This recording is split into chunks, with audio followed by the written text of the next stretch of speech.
Eu convido aos amados irmãos, a igreja,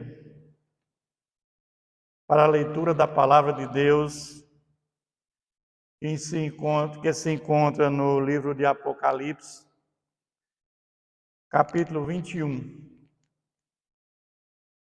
Vamos ler parte deste capítulo, mas vamos trabalhar com todo o capítulo. Eu peço aos irmãos que deixem suas Bíblias abertas, por favor. Vi novo céu e nova terra, pois o primeiro céu e a primeira terra passaram, e o mar já não existe.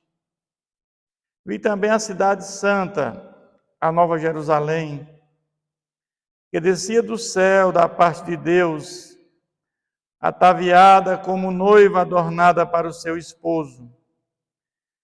Então ouvi grande voz vinda do trono, dizendo: Eis o tabernáculo de Deus com homens.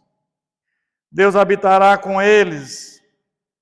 Eles serão povos de Deus, e Deus mesmo estará com eles. E lhes enxugará dos olhos toda lágrima, e a morte já não existirá. Já não haverá luto, nem pranto, nem dor, porque as primeiras coisas passaram. E aquele que está sentado no trono disse: Eis que faço novas todas as coisas. E acrescentou: Escreve, porque essas palavras são fiéis e verdadeiras. Disse-me ainda: Tudo está feito, eu sou o Alfa e o Ômega, o princípio e o fim. Eu a quem tem sede darei de graça da fonte da água viva.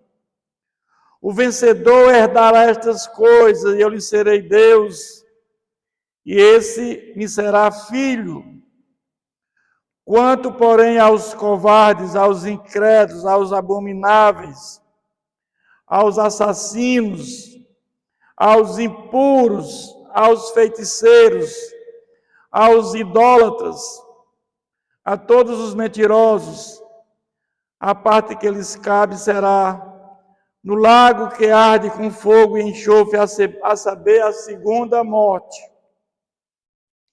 Então veio um dos 7 anjos, que tem as 7 taças, cheio dos últimos 7 flagelos, e falou comigo, dizendo: Vem, mostrar-te-ei a noiva, a esposa do Cordeiro. Me transportou em espírito até uma grande e elevada montanha. Me mostrou a santa cidade, Jerusalém, que descia do céu, da parte de Deus, a qual tem a glória de Deus. O seu fulgor era semelhante a uma pedra preciosíssima, como pedra de jaspe cristalina. Até aqui, meus irmãos. Amém? Vamos falar com Deus, pedir a Deus sabedoria para a compreensão desse texto. Senhor, nosso Deus e Pai, nós te louvamos e agradecemos pela oportunidade que o Senhor nos dá de pregar a tua palavra, Pai. Teu Santo Espírito que habita dentro de nós, uma vez regenerados, transformados pelo poder do Espírito Santo, Pai. Esse mesmo Espírito nos fortaleça em poder. Ele venha, Senhor, nos dar a compreensão desse texto bíblico, Pai. Ele venha nos capacitar, nos instruir para a nossa edificação e a edificação da igreja. Aqueles que vão ouvir esta palavra, Pai, essa palavra faça sentido na vida de cada um, para que eles possam, Senhor, ser convencidos pelo Espírito Santo. Oramos em nome de Jesus. Amém. Meus irmãos, eu quero, à luz desse texto, falar do seguinte tema: céu, um lugar incomparável. O livro de Apocalipse é um livro histórico, que ele contempla o passado, o presente e o futuro. É um livro atual, Era comum naquela época, no primeiro século, quando os imperadores romanos morriam, eles se tornavam deuses. Era uma prática muito usual na época. Mas teve um imperador chamado Domiciano, que ele, mesmo vivo, ele se proclamou um Deus e a exigia adoração enquanto estava vivo. Lá em Pérgamo foi criado um local para adorar este imperador. Mas o fato é que duas pessoas na Bíblia, eles tiveram a oportunidade de ver o trono de Deus. Foi o apóstolo João e o apóstolo Paulo, o apóstolo dos gentios. O apóstolo João, ele foi perseguido pelo próprio Domiciano. Ele era pastor de Éfeso. Eu sempre digo que Éfeso era o lugar onde passou os maiores pregadores da palavra do Senhor Jesus. Paulo esteve em Éfeso durante alguns anos. João, Priscila, Áquila, Timóteo, grandes homens de Deus estiveram ali. Mas o fato é que, pela perseguição, pelo sofrimento da palavra de Deus, João é exilado na ilha de Patmos, por causa da palavra e do testemunho que ele dava de Jesus. E ele teve uma visão do trono de Deus, ele foi levado em espírito até o trono de Deus. E lá tudo é revelado, como tudo vai acontecer, como ele viu esse trono. Paulo também esteve lá. Em 1 Coríntios, Paulo disse que se achou em espírito no trono de Deus. E Paulo, ele não comenta isso, ele vem comentar isso depois de 14 anos, porque Paulo entendia que se ele dissesse que tinha ido até o terceiro céu, a preocupação das pessoas era saber como era esse trono. Mas a preocupação de Paulo era aquela de pregar Jesus Cristo, a sua palavra, como ele foi comissionado pelo próprio Jesus a levar a mensagem salvífica de Jesus para reis, gentios e judeus. Essa era a tônica de Paulo, era a preocupação. Num determinado momento, quando ele é confrontado, que ele não tinha capacidade para o apostolado, ele vai dizer que esteve no trono de Deus. Mas o fato é que esse livro de Apocalipse é um livro que traz esperança para todos nós. No primeiro século, quando muitos estavam se convertendo ao cristianismo, gentios, judeus, mas havia uma perseguição implacável. E aí não tinha esperança, adiantava se converter, havia toda uma ameaça, pessoas morrendo. Muitos anticristos já surgiram, Nero, Domiciano, as pessoas estavam morrendo. É o 666 que já aconteceu e está acontecendo e vai acontecer no final dos tempos, quando o último anticristo surgir. É a perseguição à igreja, o povo de Deus morrendo por não adorar o falso profeta, o imperador. Isso é o 666. E o fato é que esse livro de Apocalipse, ele encoraja a igreja e dá esperança. Tanto naquele momento, no primeiro século, perseguição aos cristãos convertidos, como no dia de hoje. É um livro que, como eu falei, ele contempla o passado, o presente e o futuro. A vitória de Cristo sobre a igreja. Apocalipse é o livro que revela o programa de Deus para a humanidade. A história do plano de Deus para a salvação. A felicidade eterna dos que reinarão com Cristo por toda a eternidade. Quando nós refletimos o céu, quando nós pensamos no céu, quando nós cremos neste céu maravilhoso que nos aguarda, e quando nós sabemos que quando nós fomos regenerados pelo Espírito Santo, tivemos um novo nascimento, e fomos até a cruz, e nos apropriamos do sangue de Jesus, e somos justificados por Deus Pai pela fé em Jesus, nós nos tornamos filhos de Deus por adoção. Nós somos co-herdeiros com Cristo. Jesus Cristo é nosso irmão mais velho. E aí nós agora fazemos parte da família de Deus. Isso nos ajuda a lidar com os problemas deste mundo. Porque nós entendemos, meus irmãos, que essa vida aqui nós estamos de passagem. Nós somos peregrinos aqui nesta terra.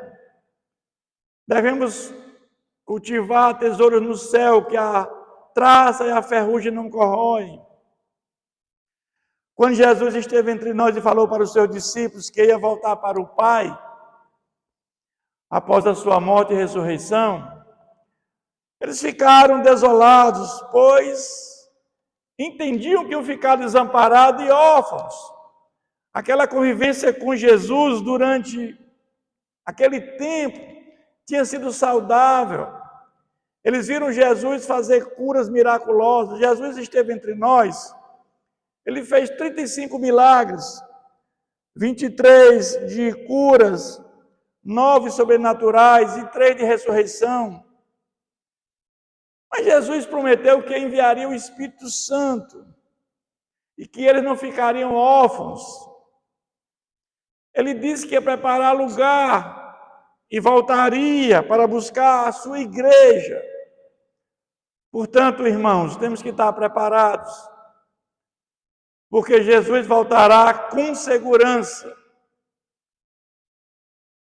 Ele mesmo disse: onde está o cadáver estarão os abutres. Isso dá segurança.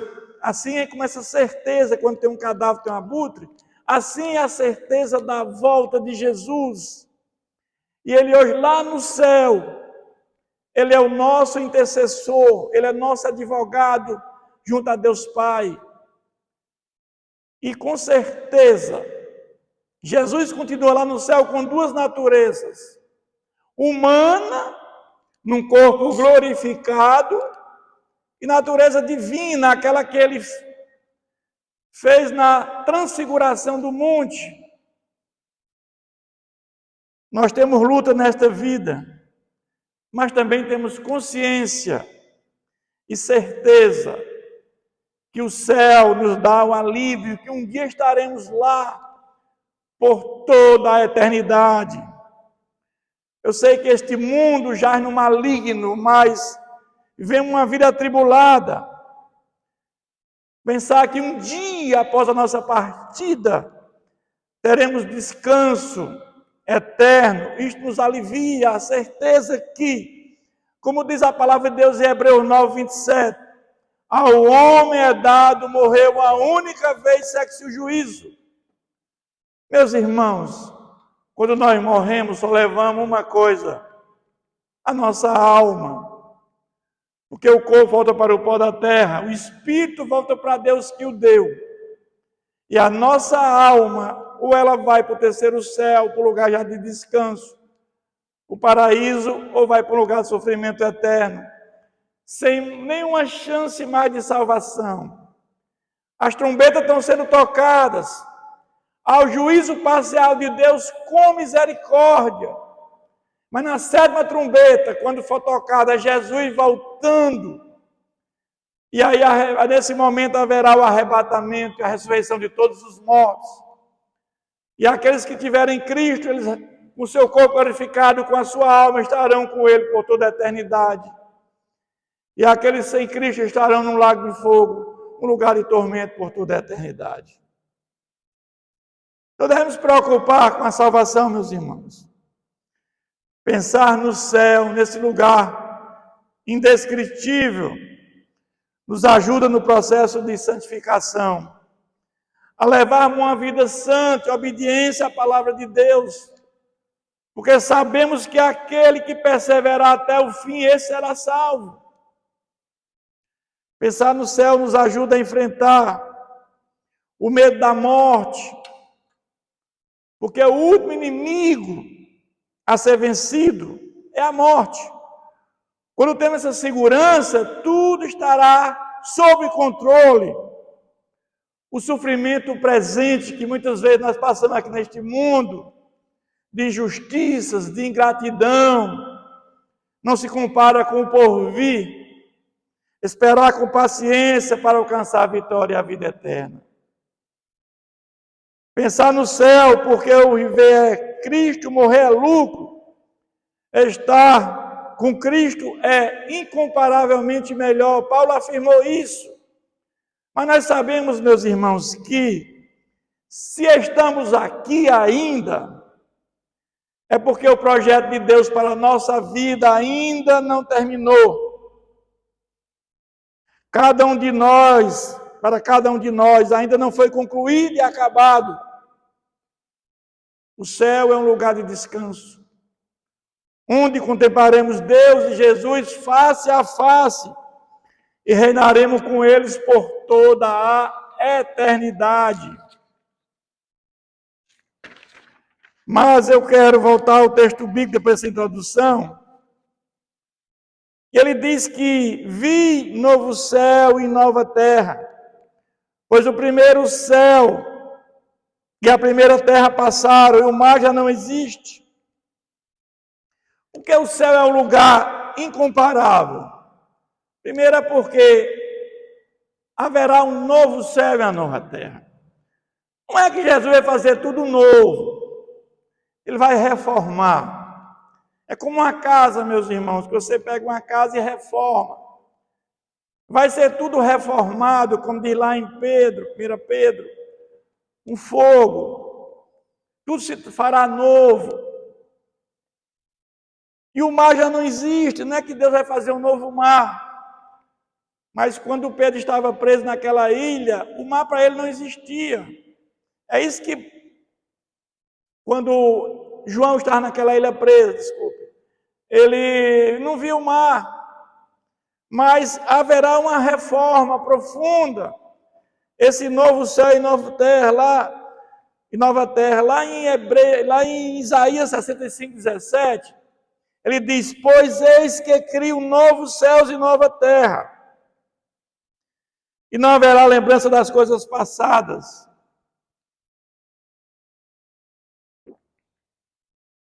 Jamais haverá memória delas. Eu creio que lá no céu, nós não vamos ter lembrança das coisas passadas, meus irmãos. Como ele diz que nós vamos conhecer.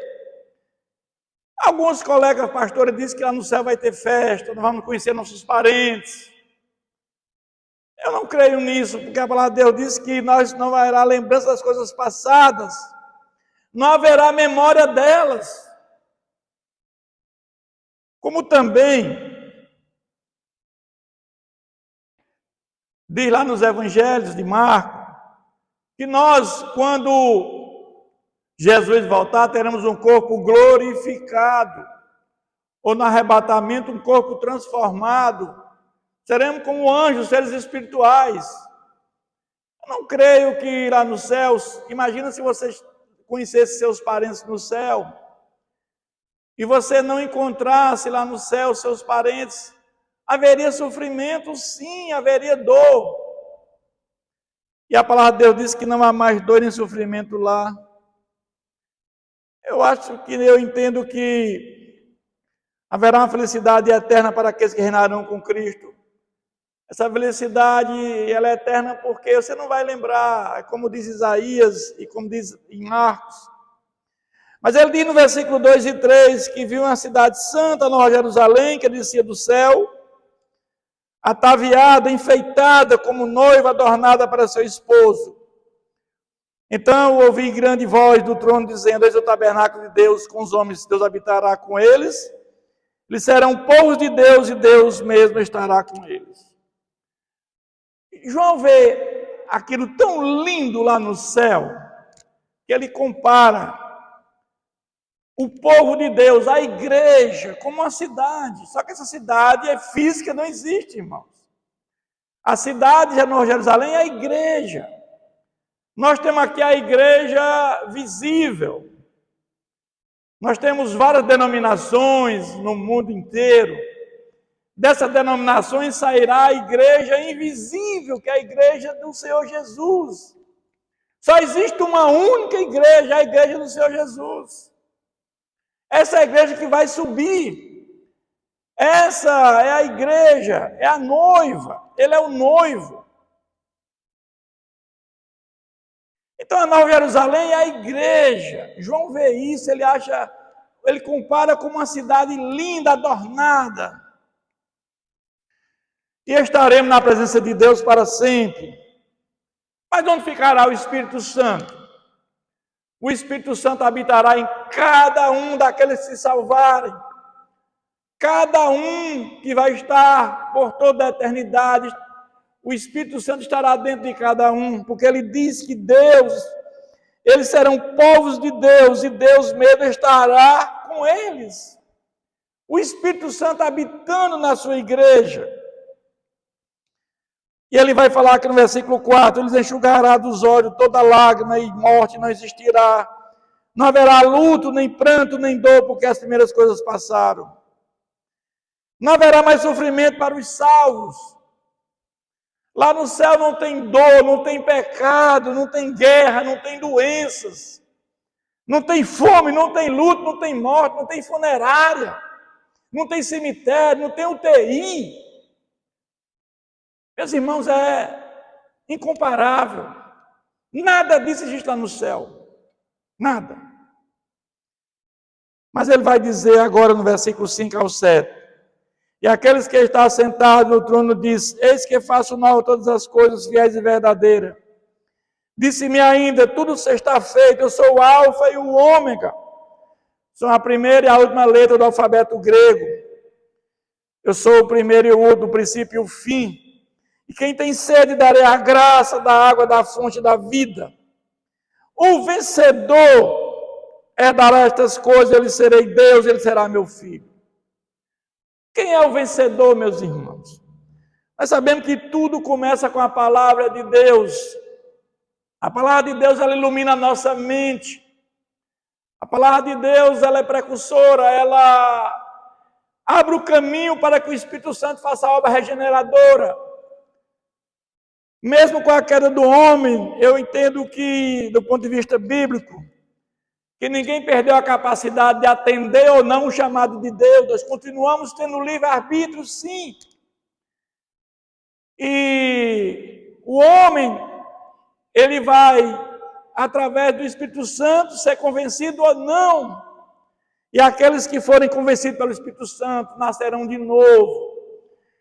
Serão regenerados e passarão a ter fé e arrependimento do que fizeram.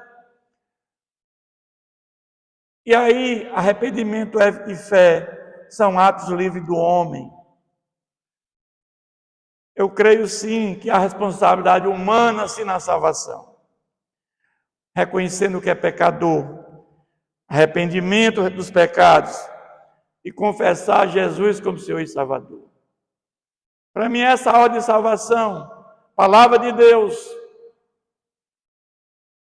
regeneração, fé, arrependimento, justificação, adoção, santificação e glorificação. Esse é o caminho. Esse é que ele diz: ao vencedor, aquele que perseverar até o fim será salvo. Evidentemente que antes da fundação do mundo, Deus já sabia por presciência quem ia seguir esse caminho de ordem de salvação, ordem dos salutos. E ele já escreveu o nome no livro da vida. Ele já sabe cada um da igreja invisível quem vai se salvar. Nós sabemos o caminho.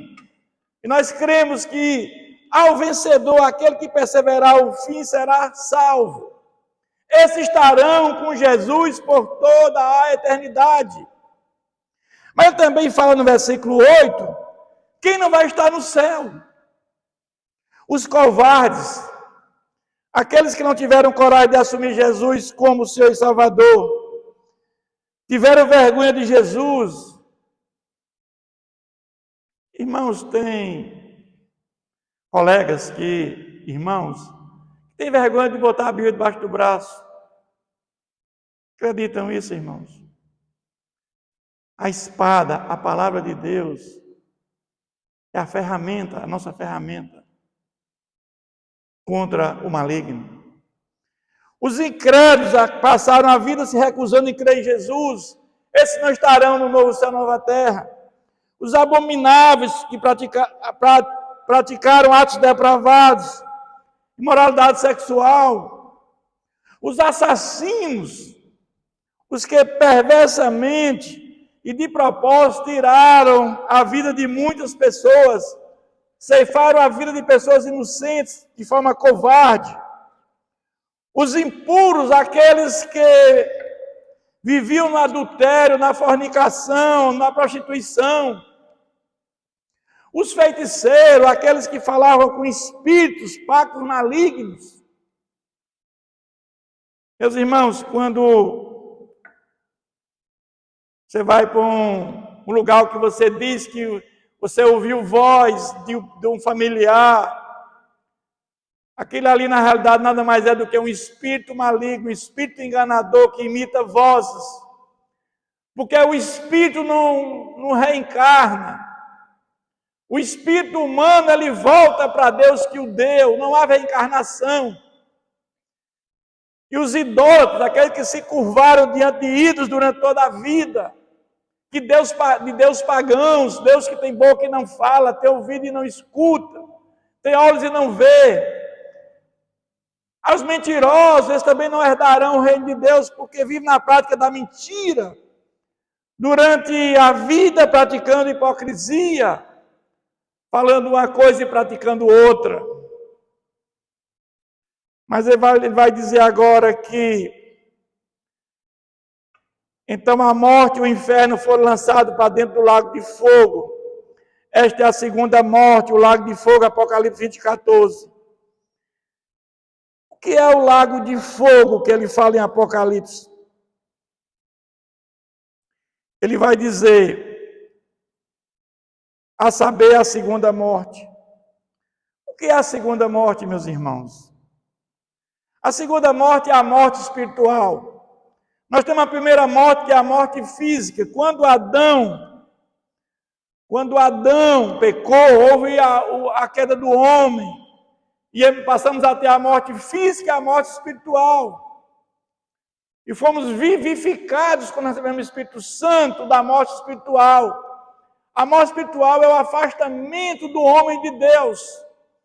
Mas a morte física acomete a todos nós. E a morte espiritual é aquela quando você morre sem Cristo. Você é lançado no lago de fogo, é a morte eterna, não há mais nenhuma chance de salvação. A segunda morte é a morte eterna, você não tem mais chance nenhuma de ter um encontro mais com o nosso Deus. Mas se tem primeira e segunda morte, tem a primeira ressurreição, ela é a espiritual. Nós temos duas datas de nascimento, meus irmãos.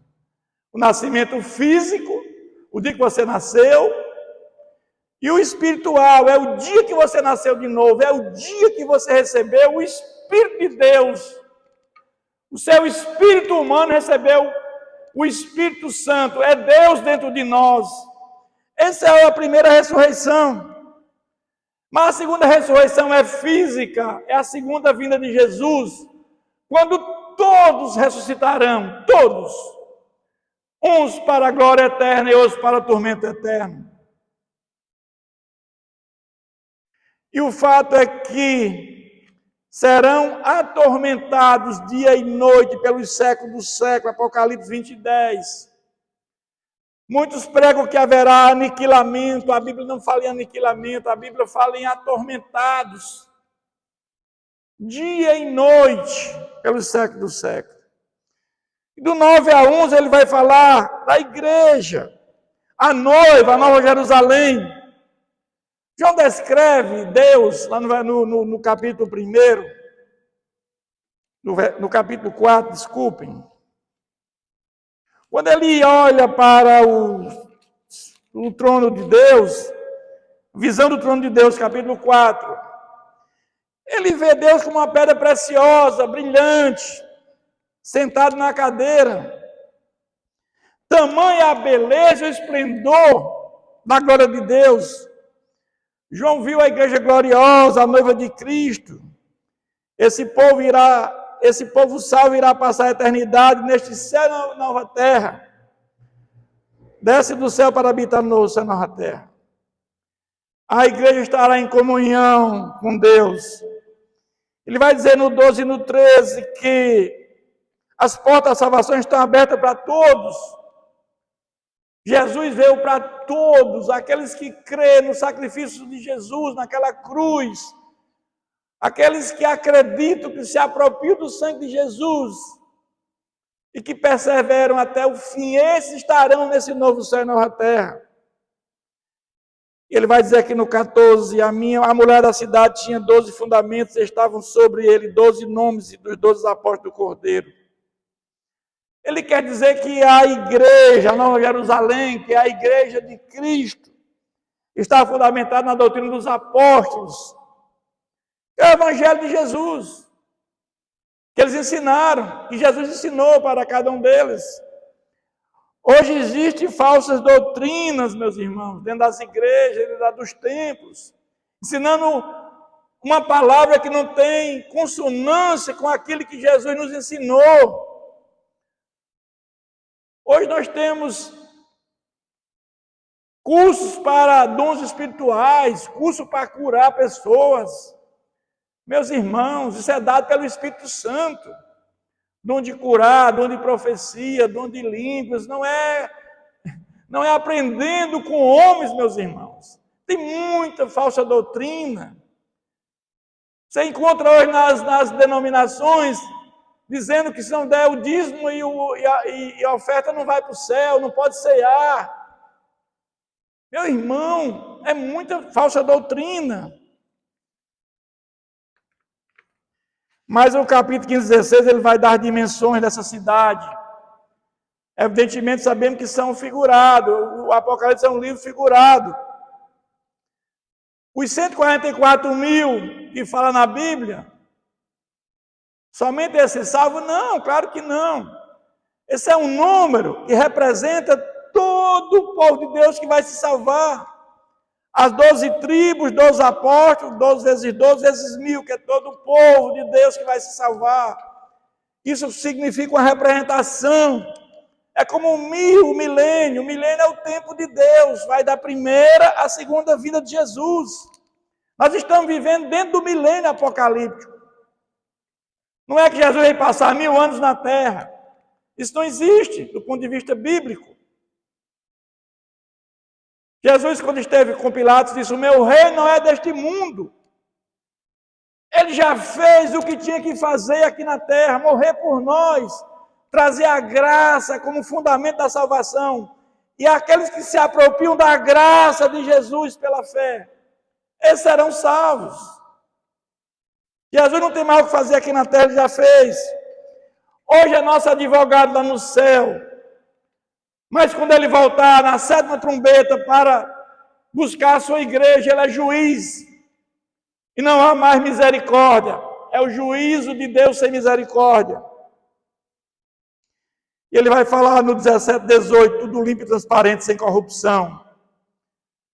Não haverá santuário. Deus é o próprio santuário. Naquela época tinha o templo, tinha o tabernáculo móvel aqui para fazer sacrifícios. Isso não existe mais porque o próprio Deus é o santuário. E ele vai dizer agora no final do capítulo: a cidade não precisa de sol nem de lua para andar em claridade, pois a glória de Deus iluminou e o Cordeiro é sua lâmpada. Não entrará mais nada contaminado nessa cidade, nem a prática da abominação e a mentira. Somente os inscritos no livro da vida.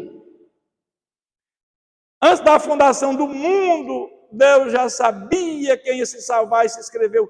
Somente esses entrarão nessa cidade. Meus irmãos, a salvação não se perde. Os salvos jamais perderão a salvação. E ele vai dizer, no capítulo 22, do 1 ao 5, que tem somente uma árvore da vida, não há mais a árvore do conhecimento. Então não há a menor chance agora da queda do homem mais. Porque não há mais a árvore do conhecimento, só a árvore da vida. Então não haverá noite, nem precisam eles de luz de candeia, nem a luz do sol, porque o Senhor, Deus, brilhará sobre eles e reinará pelos séculos dos séculos. E eu quero concluir dizendo, meus irmãos, que a vontade de Deus é que todos cheguem ao pleno conhecimento da verdade e que todo homem seja salvo. Deus tem prazer que todos se salvem. Evidentemente que muitos se salvarão, mas não todos. A graça de Deus soberana é o fundamento da salvação. Que em sua misericórdia, através da fé em Jesus, torna possível a nossa salvação. Deus revelou a todos, tem um plano de salvação e um chamado para todos e coloca a sua salvação à disposição de todos. E deseja que todos sejam salvos. João 16. O Senhor nosso Deus concedeu ao ser humano livre-arbítrio para decidir aceitar ou não a oferta da salvação. A qualquer momento podemos partir desta vida, meus irmãos. Ela é como um sopro. Eu convido você a fazer uma reflexão sobre sua vida espiritual. Você está preparado se Deus lhe chamar hoje? Amanhã pode ser muito tarde. Busque verdadeiramente a Deus enquanto há tempo. Onde você quer passar a eternidade? No novo céu, na nova terra ou no lago de fogo? O lago de fogo foi criado para punir o maligno e seus anjos que se rebelaram contra Deus, mas também o destino daqueles que rejeitaram Cristo. Esse lugar longe de Deus é terrível, cheio de sofrimento, meus irmãos. Deus não quer que ninguém vá para o lago de fogo. Ele nos ama e criou cada pessoa de forma especial. Mas Deus não obriga ninguém a amá-lo. Se quisermos, podemos pecar, mas o castigo do pecado é a nossa separação de Deus. Os salvos vão morar com Jesus no novo céu e na nova terra por toda a eternidade. Mas os não salvos passarão a eternidade toda sem Cristo. O lago de fogo é o destino final de todos que rejeitaram Deus. Deus enviou Jesus para nos salvar do lago de fogo. Que Deus continue nos abençoando. Eu convido aos irmãos a curvarem suas cabeças, fechar seus olhos. Vamos mais uma vez falar com Deus. Obrigado, Senhor, por esta palavra tão edificante, Pai. Que possamos entender, meu Pai, o caminho da salvação. Que sem Ti nada podemos fazer, meu Pai. Que essa vida é passageira, que essa vida, Senhor, é ilusória. A qualquer momento podemos partir daqui, Senhor. E que devemos estar preparados para a vida eterna, para essa comunhão com o nosso Senhor Jesus. Nada mais maravilhoso do que isso, meu Pai. O céu é um lugar indescritível. Que possamos ter em mente, meu Pai, que a nossa vitória é certa quando andamos com Cristo Jesus. Oramos agradecidos no nome de Jesus. Amém.